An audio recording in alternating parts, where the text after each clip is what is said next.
Hola, soy Arbeliana Camal de la carrera de Administración de Empresas. Soy de cuarto semestre del Tecnológico de Cancún en el programa de Educación a Distancia PESAD Unidad La Pantera, en la materia de Derecho Fiscal a cargo del docente, el doctor Ismael Esaú Cruz Bonilla.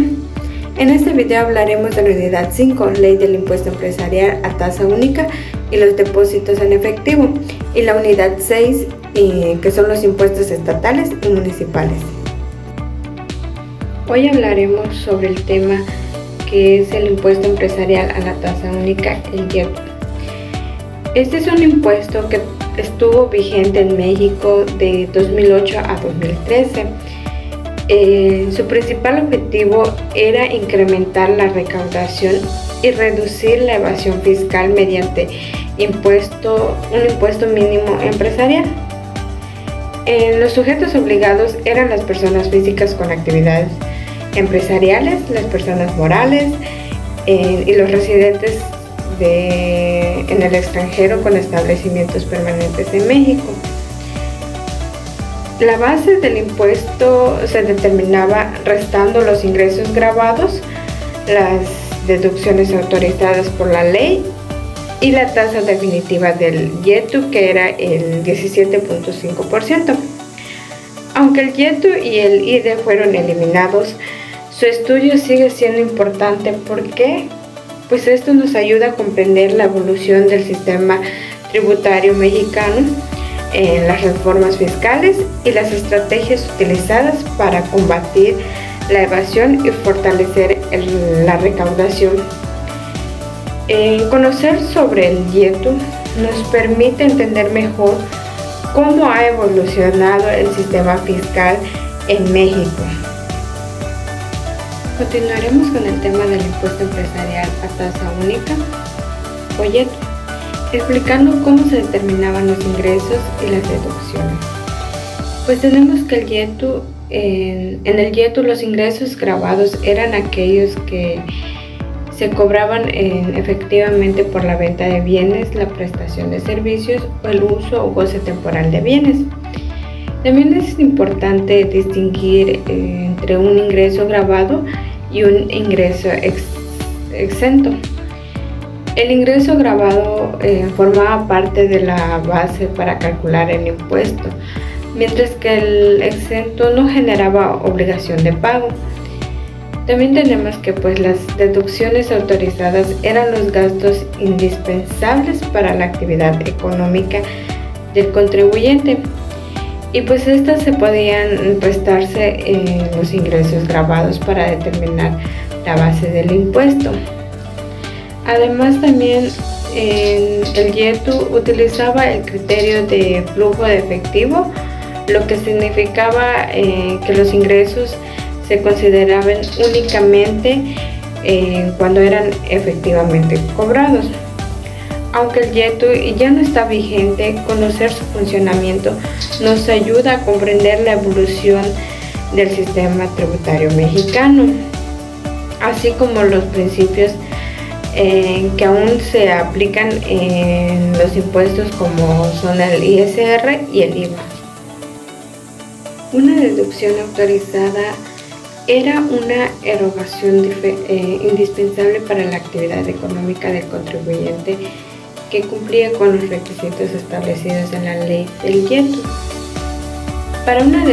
Para que una deducción fuera válida, debería estar efectivamente pagada, respaldada con comprobantes fiscales, registradas en la contabilidad y sobre todo cumplir con las obligaciones fiscales. Y además de las deducciones, la ley permitía disminuir el impuesto mediante créditos fiscales, los pagos provisionales y otros acreditamientos.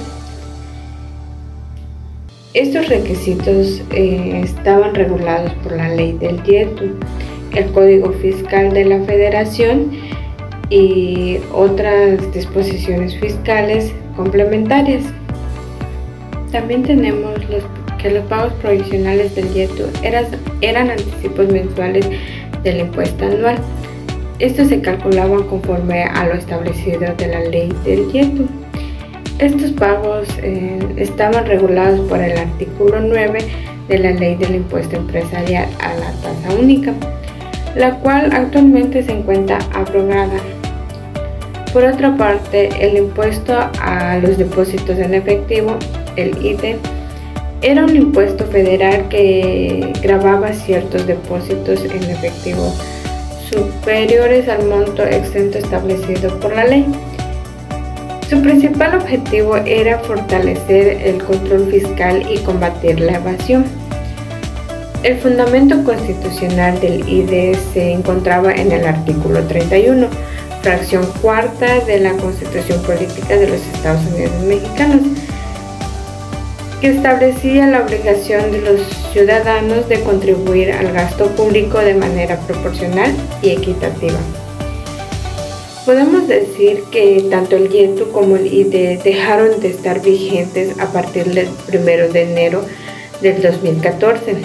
Sin embargo, conocer de estos temas nos permite comprender la evolución del sistema tributario mexicano y las reformas fiscales que dieron origen al sistema actual.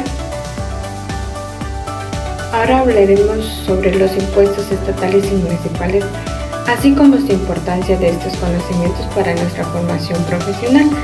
Los impuestos estatales son contribuciones creadas por los gobiernos de cada estado para financiar el gasto público. Uno de los más importantes en México es el impuesto sobre nómina, que agrava las remuneraciones que los patrones pagan a sus empleados o trabajadores. En el ámbito municipal tenemos que el impuesto más importante es el impuesto predial, ya que representa una fuente fundamental de ingresos para los municipios y permite financiar servicios públicos. Estos impuestos tienen un fundamento en la Constitución Política de los Estados Unidos Mexicanos, principalmente en los artículos 31, fracción cuarta, 115 y 116, además de la Ley de Coordinación Fiscal. La recaudación puede variar entre estados y municipios debido a los factores como el tamaño de la economía, la población, el desarrollo industrial o turístico y la eficiencia de la administración tributaria. Aprender de estos temas fortalece mi formación profesional, ya que nos ayuda a comprender el funcionamiento de las finanzas públicas, las obligaciones fiscales y la importancia de una administración responsable de recursos. Como futuros profesionistas, este conocimiento será útil para participar en la planeación financiera, el cumplimiento de las obligaciones fiscales y la toma de decisiones. También tenemos que conocer este sistema tributario mexicano, nos permite entender cómo se financiarán los servicios públicos y nos prepara para actuar con responsabilidad, legalidad, éticamente en nuestra vida laboral. En el estado de Quintana Roo, el impuesto estatal con mayor recaudación es el impuesto sobre nómina, seguido por el impuesto al hospedaje. En el ámbito municipal, el principal impuesto es el impuesto predial, mientras que al comprar una vivienda se paga el impuesto sobre adquisición de bienes inmuebles, el ISAI. La autoridad encargada de recaudar los impuestos estatales en Quintana Roo es la Secretaría de Finanzas y Planeación, conocida como el CEFIPLAN.